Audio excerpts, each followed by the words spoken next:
उसी की ना एक शॉर्ट में रिवीजन है, पर रिवीजन ऐसी रहेगी जिसमें जितने भी नहीं पढ़ा है डाइजेशन उसको मेरे ख्याल से तो समझ आ जाएगा। पहले समझते हैं खाना कहाँ से कहाँ जाता है। सबसे पहले खाना कहाँ जाता है? माउथ के अंदर। माउथ के अंदर दो पार्ट है, टीथ और टंग। सबके पास है ना, ये टीथ है, दांत और जीभ तो सबके पास ही होगी।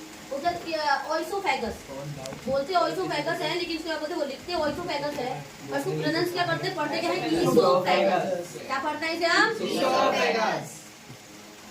एक बात डाउट बता दे इसका। ये क्या है? थर्ड अब कहाँ जाएगा मेरा खाना? स्टमक में जाएगा। कहाँ जाएगा? इसका स्टमक में। इसके बाद खाना कहाँ जाएगा? इसके बाद मैं एक बार फिर से सीक्वेंस रिपीट करती हूँ। माउथ में, फिर ईसोफेगस में, फिर स्टमक में, फिर स्मॉल इंटेस्टाइन में, फिर लार्ज इंटेस्टाइन में, फिर रेक्टम में, और फिर एनस में।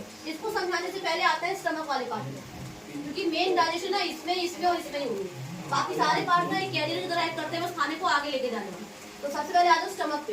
स्टमक की मेनली कितने पार्ट है? 4। इधर वाला ये आपको जल्दी खाना एंटर करेगा, वो आपका कार्डिया है। क्या है ये? कार्डिया। ये क्या है? फंडस। ये क्या है? फंडस। ये क्या है? बॉडी। सबसे बड़ा पार्ट होता है, ठीक है।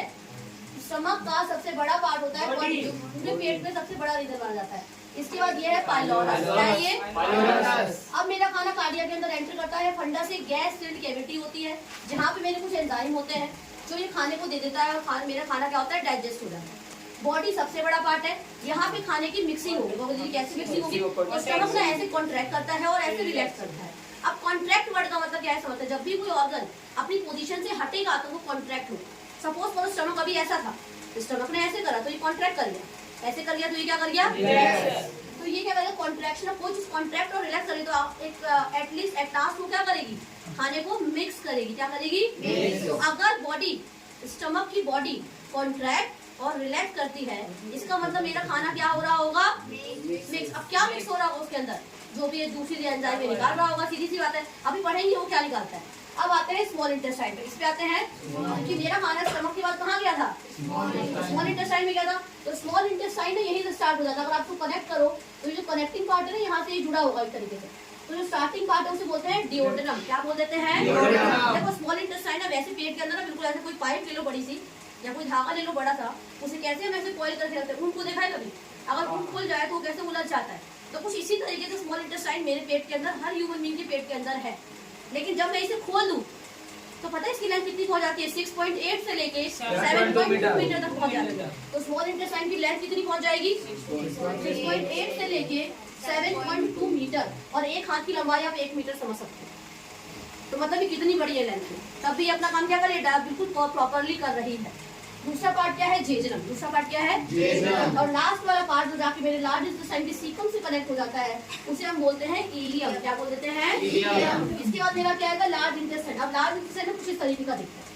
आपको इसके पार्ट्स क्लियर होने चाहिए। इधर देखो, ये कौन सा कॉलम है? ये है जो पाउच के स्ट्रक्चर, इधर इसको सीकम बोलते हैं। क्या बोलते हैं इसको? सीकम बोल देंगे, मैंने मेंशन नहीं करा। CAECUM, ठीक है। ये सीकम। सीकम होता है जैसे ये लाइन से दिखती है जाते हुए, रन करते हुए। ये बात सोचो, खाना पूरा लार्ज इंटेस्टाइन के अंदर जाता है। इसमें भी ना एक पतली सी ऐसे पाइप होती है जिसको हम कोलोन बोल देते हैं। पूरा क्या है? पूरा कोलोन है, और इस कोलोन के कुछ नाम है अकॉर्डिंग टू सेगमेंट। वो ऊपर जा रहा है, वो ऐसे जा रहा है, वो ऐसे जा रहा है, वो टेढ़ा जा रहा है, मतलब वो सीधे जा रहा है, वर्टिकली डाउनवर्डली कैसे जा रहा है उसके बेसिस। अगर वो ऐसे करके ऊपर सीधा जा रहा है तो उसका नाम है असेंडिंग कॉलम। अगर ऐसे रन कर रहा है तो वो है आपका ट्रांसवर्स कॉलम। अगर कोई ऊपर से नीचे आ रहा है तो डिसेंडिंग कॉलम। और अगर कोई ऐसे स्लैंटिंग जा रहा है तो उसके बाद आता है मेरा रेक्टम। क्या आता है? रेक्टम में ना मेरा खाना टेम्पररी, जो भी खाना जो वेस्ट बन गया है वो टेम्पररी स्टोर रहता है। क्या रहता है? टेम्पररी स्टोर रहेगा। उसके बाद एनस से बाहर निकाल दिया जाता है। खाने का काम क्या है? मेन डाइजेशन का मतलब क्या था? खाना आया, ऑक्सीडेशन हुई, खाना पचाया गया, उसे छोटे छोटे टुकड़ों में तोड़ा गया। जो भी हमने खाना खाया है वो कॉम्प्लेक्स फॉर्म है। कैसी फॉर्म है? मतलब जो भी तुमने खाया है उसमें 5 तरीके के न्यूट्रिएंट होंगे। कार्बोहाइड्रेट होगा, फैट होगा, प्रोटीन होगा, विटामिन होगा, मिनरल होगा। अब वो बड़ी फॉर्म है, उसको छोटी छोटी फॉर्म में तोड़ेंगे। कार्बोहाइड्रेट किसमें टूटता है? किसमें टूटता है? जोर से बोल भाई। अच्छा, फैट किसमें टूटता है? और बताओ प्रोटीन किसमें टूटेगा? किसमें टूटेगा? और पेप्टाइड्स। क्या इसमें किसी को समझने में कोई दिक्कत नहीं है ना? तो मतलब जो तुमने खाना खाया था वो कॉम्प्लेक्स फॉर्म थी, जो ये टूट गया वो उसकी simple form. Is that clear? ठीक है, अब आगे बढ़ते हैं। ये वाली बातें सारे डायग्राम समझ आ गए। अब हम इस पे आते हैं, अब सबको समझ आ जाएगा। एक ह्यूमन का जो डायग्राम आता है वो डाइजेशन वाला, वो मैंने पहले बना के समझा रखा है, जिसने समझा उससे ज्यादा अच्छे से समझ आ रहा है। अब देखते हैं, खाना माउथ के अंदर गया, पहले हम खाते हैं तो फिर हम क्या करते हैं, तो पहले खाने को हम चबाते हैं, मतलब तीख ने मैकेनिकल डाइजेशन करी, मेरे खाने को ब्रेक डाउन कर दिया, क्या कर दिया, ब्रेक डाउन कर दिया। उसके बाद मेरे टंग क्या करेगा, टंग के पास ना सलाइवरी ग्लैंड होते हैं, क्या होते हैं, अब इस सलाइवरी ग्लैंड से थूक निकलती है ना, हमारे मुंह नहीं निकलती है, हमें कोई टेस्टी चीज देती है हमारे मुंह से अपने आप ही सलाइवा निकलने लग जाता है। और नॉर्मली भी जब खाना पचाना होता है तो मेरे मुंह से क्या निकलती है, जैसे आप लार भी कह सकते हो, क्या कह सकते हो, या फिर सलाइवा कह सकते हैं, इंग्लिश में सलाइवा कहिए। तो इसके पास होता है सलाइवरी ग्लैंड जो निकालता है सलाइवा, तो क्या निकालता है, और इस सलाइवा के अंदर होते हैं एंजाइम, क्या होते हैं, जो क्या करेगा, जिस एंजाइम के दो एंजाइम, अभी आपको जैसे वैसे तो बहुत सारे एंजाइम होते हैं, पर आपको 10 क्लास के हिसाब से सिर्फ और सिर्फ 2 ही एंजाइम पढ़ना है, ठीक है। एक एंजाइम का नाम है सलाइवरी अमाइलेज। तो जो भी सलाइवरी अमाइलेज क्या करता है, आपके खाने के अंदर जो भी स्टार्च रहेगा उसकी डाइजेशन करेगा। कितने परसेंट स्टार्च की डाइजेशन करता है, 30% स्टार्च की डाइजेशन करता है, विच आई मेंशन्ड हियर, जो मैंने यहाँ पे आपको मेंशन करा है। अगला एंजाइम क्या है, पेटाइलिन, क्या है, पेटाइलिन। पेटाइलिन क्या करता है, जो भी खाने में स्टार्च रहेगा उसे माल्टोज और डेक्स्ट्रिन में कन्वर्ट कर देता है। तो इतना समझ आ गया, एक बार फिर से रिपीट करते हैं। जो माउथ क्या करता है, मेरे खाने को ग्राइंड करता है, चबा देता है या तोड़ देता है, और दूसरा ये मैकेनिकल डाइजेशन करता है। इतना क्लियर। टंग क्या करेगा, जिसके पास सलाइवरी ग्लैंड होता है जो सलाइवा सिक्रीट करता है। इस सलाइवा के अंदर एंजाइम होता है, 2 एंजाइम है, सलाइवरी अमाइलेज और स्टार्च। स्टार्च की डाइजेशन करेगा 30%। पेटाइलिन क्या करता है, स्टार्च को कन्वर्ट करता है माल्टोज और डेक्स्ट्रिन में कन्वर्ट कर देता है। इतना क्लियर। अब मेरा खाना कहाँ जाएगा, माउथ से एक लंबी सी पाइप जाती है जिसको बोलते हैं ईसोफेगस। क्या बोल देते हैं, ईसोफेगस। अब ईसोफेगस का काम कुछ नहीं है, जो भी तुमने खाना खाया चबाया जो भी वो गोल गोल सा बन जाता है ना, उसे हम बोलेंगे बोलस। क्या बोल देंगे, बोलस। तो अब जो खाना जो बोलस बना है वो पास कर जाएगा वहाँ पे स्टमक। तो ईसोफेगस का ना पर्टिकुलरली कोई रोल नहीं होता, सिर्फ वो क्या होता है, जो भी आपका खाना बना है बोलस बना है उसे क्या कर देगा, सीधा स्टमक में भेज देगा। अब आ जाओ स्टमक के ऊपर। जो ये स्टमक होता है ना, यहाँ पे ना कुछ ग्लैंड्स होती है, ऐसे ऐसे करके ग्लैंड्स होती है, जिसको हम बोलते हैं गैस्ट्रिक ग्लैंड। क्या बोल देते हैं, इसी गैस्ट्रिक ग्लैंड को म्यूकोसा आप कह सकते हो। ये म्यूकोसा ना चीजें सिक्रीट करेगा, क्या करेगा, चीजें निकालेगा। क्या क्या निकालता है वो देखते हैं, 3 चीजें निकालता है। इसके पास गैस्ट्रिक ग्लैंड होता है, म्यूकोसा क्या सिक्रीट करता है, HCl। HCl क्या है, एक एसिड है, इसकी फुल फॉर्म क्या होगी, हाइड्रोक्लोरिक एसिड। एक बच्चा बोलो और दूसरे बोलो, हाइड्रोक्लोरिक एसिड, ठीक है। और दूसरी चीज निकालता है पेप्सिन, उसके बाद क्या निकालेगा, म्यूकस, ठीक है। HCl की ना बहुत सारी काम है, और HCl को समझने से पहले हम इन दोनों को समझ लेते हैं पहले। अब HCl क्या है, एक एसिड है, इसके एसिड का जो pH है ना वो 1 से 2 के बीच में रहता है, मतलब 1 से 2 रहता है, मतलब कितना ज्यादा एसिडिक है। अगर इसके एसिड को मैं बाहर निकाल के तुम्हारे हाथ के ऊपर डाल दूं ना, तो तुम्हारा पूरा हाथ जो चुटकियों में विदिन सेकंड गायब हो जाएगा, मतलब ये इतना ज्यादा एसिडिक।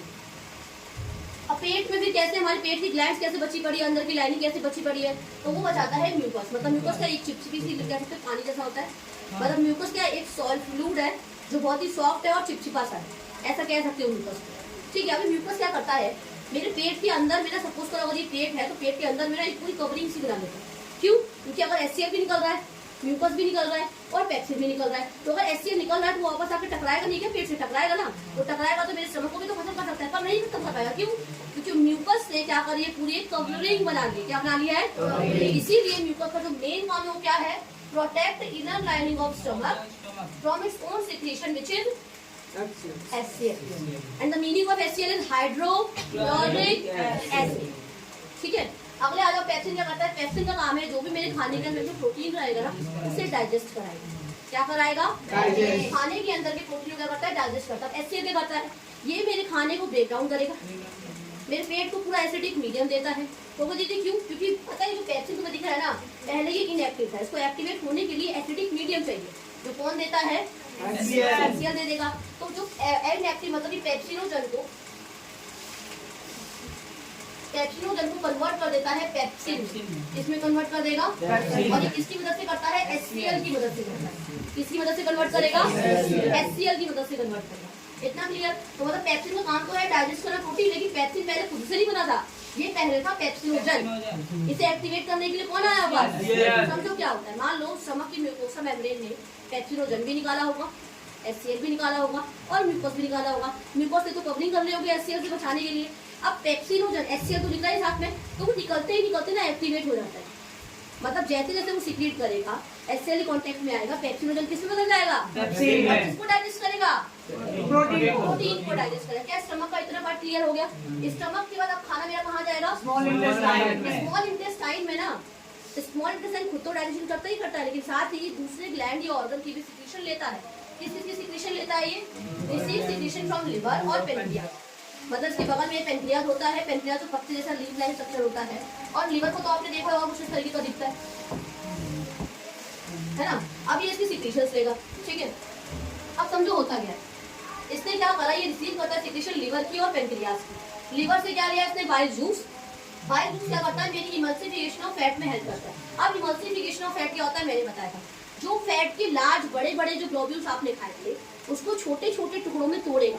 क्या करेगा, जो भी हमने लार्ज फैट ग्लोब्यूल्स खाए थे उसे छोटे छोटे टुकड़ों में तोड़ना क्या कहलाता है, इमल्सिफिकेशन ऑफ फैट कहलाता है। तो मैंने क्या लिखा है देखो, लिवर ने सीक्रेट करा बाइल जूस। बाइल जूस मेरा हेल्प करेगा इमल्सिफिकेशन ऑफ फैट में। इमल्सिफिकेशन ऑफ फैट का मतलब है लार्ज फैट के ग्लोब्यूल्स टूट गए हैं स्मॉल फैट के ग्लोब्यूल्स में। क्या इतनी बात क्लियर है? अब देखो उसके बाद क्या करता है स्मॉल इंटेस्टाइन। स्मॉल इंटेस्टाइन बस इतना नहीं, पेनक्रियास की भी सिक्रीशन आती है। क्या आ रहा है, पेनक्रियाटिक जूस आ रहा है। इस पेनक्रियाटिक जूस के अंदर एंजाइम होते हैं। कंटेन एंजाइम, आप कितने एंजाइम बताए हैं, सिर्फ 3। और भी होते हैं लेकिन आपको सिर्फ और सिर्फ 10 के रिस्पेक्ट से 3 ही पता। तो पेनक्रियाटिक एंजाइम 3 है, कौन से, ट्रिप्सिन, लाइपेज और पेनक्रियाटिक अमाइलेज। अभी हमने अमाइलेज का एक और क्वेश्चन पढ़ा था, याद करो, ये ना देखो, स्टार्च को डाइजेस्ट करेगा। तो यहाँ पे ये भी किसकी डाइजेशन होगा, स्टार्च की। 30% अगर यहाँ डाइजेशन हो गया तो बाकी बचा कुछ 30% कहाँ डाइजेस्ट होगा, 70% यहाँ पे। इतनी बात समझ आ गई। तो अमाइलेज का मेन फंक्शन होता है स्टार्च की डाइजेशन करना। नाम अलग आने से नाम भी बदल जाएंगे। पेनक्रियाटिक नाम क्यों दिया, क्योंकि पेनक्रियास ने रिलीज करा। इसका नाम सलाइवरी क्यों दिया गया, क्योंकि सलाइवा से निकला हुआ है। समझे, नाम का बस फर्क है, लेकिन अमाइलेज किसको डाइजेस्ट करता है, सिर्फ और सिर्फ स्टार्च को डाइजेस्ट करता है। इसके बाद लाइपेज क्या करता है, मेरी इमल्सिफाइड फैट। अब इमल्सिफाइड फैट मैंने जस्ट अभी पढ़ा है। इमल्सिफिकेशन ऑफ फैट में क्या, लार्ज फैट के ग्लोब्यूल्स कन्वर्ट हो गए स्मॉल फैट के ग्लोब्यूल्स में। अब जो ये छोटे छोटे टुकड़े हैं ना फैट के, इसको मैं बोलूंगी इमल्सिफाइड फैट। क्या बोलूंगी इसे, तो इसी इमल्सिफाइड फैट को कौन डाइजेस्ट करेगा, लाइपेज। अब ट्रिप्सिन क्या करता है, मैंने पेट में पढ़ा था पेप्सिन के बाद में जो प्रोटीन को डाइजेस्ट करता है, तो यहाँ पे प्रोटीन को डाइजेस्ट कौन करेगा, ट्रिप्सिन करेगा। अब जो भी खाने में बचा हुआ जो प्रोटीन है उसे अमाइनो एसिड्स में कौन बदलेगा, ट्रिप्सिन बदलेगा। अब देखो स्मॉल इंटेस्टाइन ऐसा नहीं खुद निकम्मा बैठा पड़ा है, उसको भी तो कुछ ना कुछ करना पड़ेगा ना। आज कोई बोले स्मॉल इंटेस्टाइन भाई तुम क्या करते हो, तो मैं तो लिवर से सिक्रीशन ले लेता हूँ, पेनक्रियास से लेता हूँ, डाइजेस्ट करता हूँ, पर वो इतना निकम्मा तो नहीं है, खुद भी तो कुछ करेगा ना। तो मेन रोल तो अभी भी स्मॉल इंटेस्टाइन ही करेगा। कौन करेगा, तो स्मॉल इंटेस्टाइन की खुद की भी ना, स्मॉल इंटेस्टाइन की जो ग्लैंड है उसे बोल देंगे इंटेस्टाइनल ग्लैंड। उसके अंदर की जो भी मेम्ब्रेन या लेयर है उसे क्या बोल देंगे, इंटेस्टाइनल ग्लैंड। तो इंटेस्टाइन के अंदर की जो ग्लैंड्स है उसे हम बोलेंगे ये सिक्रेट करते हैं जूसेस और एंजाइम। इसका मेन काम क्या है, अब जो भी खाने में बचा कुछ कार्बोहाइड्रेट है उसे ग्लूकोज में बदलना, फैट बचा है तो उसे फैटी एसिड और ग्लिसरॉल में बदलना, और प्रोटीन को किससे बदल देना, अमाइनो एसिड्स, और अमाइनो एसिड्स को भी किससे बदल देना, पेप्टाइड्स और पेप्टाइड्स। देखो कॉम्प्लेक्स को सिंपल में बदल देना। कॉम्प्लेक्स फॉर्म का नाम बोलो, कार्बोहाइड्रेट, फैट, विटामिन, मिनरल्स, और इन सबको क्या करता है, सिंपल में कन्वर्ट कर देगा। सिर्फ 3 को करता है, पता है किसी, कार्बोहाइड्रेट की, फैट की और प्रोटीन की। इन तीनों की डाइजेशन से स्मॉल इंटेस्टाइन होती है, बाकी विटामिन और मिनरल्स की यही स्टमक के पास ही होता है। ठीक है, अगले पे आते हैं हम लार्ज इंटेस्टाइन। लार्ज इंटेस्टाइन पढ़ने को बहुत कुछ है, पर सिंपल अगर इसका फंक्शन देखा जाए तो अब देखो जितना खाना डाइजेस्ट होना था हो गया। अब स्मॉल इंटेस्टाइन के पास ना फिंगर लाइक प्रोजेक्शन होता है। अगर तुम स्मॉल इंटेस्टाइन का अगर ऐसे देखो, मान लो अगर ये स्मॉल इंटेस्टाइन है तो यहाँ पे ना ऐसे फिंगर लाइक प्रोजेक्शन होते हैं, ऐसे फिंगर जैसा स्ट्रक्चर होता है। इसको हम बोलते हैं विलाई। क्या बोलते हैं इसको, इस विलाई के पास ना बहुत ज्यादा ब्लड वेसल की सप्लाई होती है। क्या होती है, ब्लड वेसल की सप्लाई। अब जो भी खाना क्या था, एब्जॉर्ब होना था हो गया, खाना पचना तो पच गया। खाना क्या है, बिल्कुल डाइजेस्टेड फूड है। कैसा फूड है, अब ये डाइजेस्टेड फूड को एब्जॉर्ब करेगा कौन, विलाई करेगा। मान लो अगर ये मेरी स्मॉल इंटेस्टाइन है और यहाँ पे अगर आप इमेजिन करो फिंगर लाइक प्रोजेक्शन, तो खाना भी यहाँ पे डाइजेस्टेड पड़ा हुआ है, कार्बोहाइड्रेट डाइजेस्ट हो गया, फैट डाइजेस्ट हो गया, प्रोटीन। अब इसको कौन ले लेगा, विलाई ले लेगा। कौन ले लेगा, विलाई ने लिया। विलाई के भी अंदर क्या है, ब्लड वेसल्स। अब खाना मेरा एब्जॉर्ब हो जाएगा ब्लड के अंदर, और आपको पता है ब्लड बॉडी के हर एक सेल के पास जाता है, किसके थ्रू, वेन्स, आर्टरी या कैपिलरी के थ्रू जा सकता है। तो अब मेरा खाना हर एक सेल तक, वो भी ब्लड में डिसॉल्व होकर आगे क्या करेगा, पहुंच जाएगा। इतना क्लियर। जितना खाना, इसीलिए कहते हैं हम स्मॉल इंटेस्टाइन को हम क्या कह देते हैं, site of complete digestion, site for complete digestion and absorption. समझे, complete digestion and absorption. Absorption. ठीक है, इसके बाद देखो अब लार्ज इंटेस्टाइन पे आ जाओ। लार्ज इंटेस्टाइन क्या करता है, अब जो भी ना, अब अनडाइजेस्टेड फूड कहाँ चला जाएगा, लार्ज इंटेस्टाइन के पास। तो अब इस लार्ज इंटेस्टाइन में रिसीव कौन करता है, सीकम नाम का एक ऑर्गन होता है पाउच जैसा, ये ना। अब स्मॉल इंटेस्टाइन तो इसके अंदर है ये पूरी इसने किसको खा दिया, सीकम को दे दिया। अब सीकम क्या करेगा, खाने को ले ले और टेम्पररी इसको स्टोर कर, इसके बाद कुछ बैक्टीरिया होते हैं, क्या होते हैं, डाइजेस्टिंग बैक्टीरिया होता है जो मेरे खाने को थोड़ा बचा हुआ है ना, अभी लगता है अनडाइजेस्ट को डाइजेस्ट होना बाकी उसको कर देगा डाइजेस्ट। अब ना जैसे ही सीकम फुल होता है, जैसे ये सीकम फुल हो जाएगा, ये एक सिग्नल भेजता है कि इसको कोलोन, इसको भेजेगा पूरी जो लाइन जा रही है पूरी कोलोन है। ये फुल हो गया, इसने बोला भाई अब तू उसको ऊपर ले ले, मेरे बस की बाहर है। होता है ना ऐसा, तुम्हारा कोई लोड बाहर आता है, किसी भाई को बोलते हो भाई अब तू करते मेरे से तो बस की बाहर। तो सीकम क्या करेगा, उसका ट्रिगर हो गया, फिर क्या करेगा, इसको बोलेगा सिग्नल देगा भाई अब तो ले ले, खाना फुल हो चुका है। फिर क्या करेगा, खाना इसको देगा, ये खाना यहाँ से आते आता है, फिर रेक्टम में आ जाता है। अब इसके अंदर ना, इसके अंदर होता क्या है जब ये आ रहा है स्टार्टिंग में, ये जो लाइनिंग है ना कोलोन की, म्यूकस सिक्रीट करती है। क्या करती है, म्यूकस। अभी हमने ऊपर बड़ा म्यूकस क्या कर रहा था, किसी लाइनिंग से बचा रहा था, तो मतलब कि यहाँ पे म्यूकस खाने के साथ मिक्स हो जाएगी।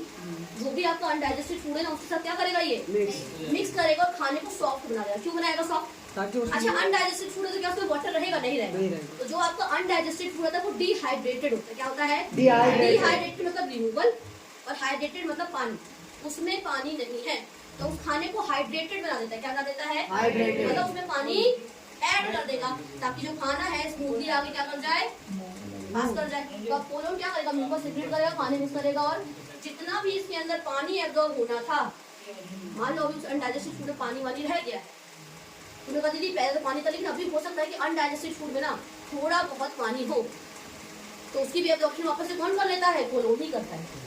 तो मतलब मैंने लार्ज इंटेस्टाइन को ओवरऑल फंक्शन क्या it helps in the absorption of water from undigested food. तो लार्ज इंटेस्टाइन को ओवरऑल जो फंक्शन है, 8 चीज बात नहीं करी, पूरा जो ओवरऑल फंक्शन है और जो मेन फंक्शन है वो यही है कि वो पानी की एब्जॉर्प्शन करता है अनडाइजेस्टेड फूड। कितना क्लियर। अब खाना कहाँ जाएगा, कौन सा खाना जाएगा, डाइजेस्टेड या अनडाइजेस्टेड, अनडाइजेस्टेड फूड को स्टोर कौन करता है, रेक्टम। और एनस में तुम क्या करते हैं, बाहर निकालते हैं। तो ये रहा रेक्टम और ये रहा एनस, जहाँ से हम खाने को सुबह डेली हम क्या करते हैं, बाहर निकालते हैं। क्या सबको इतना समझ आ गया।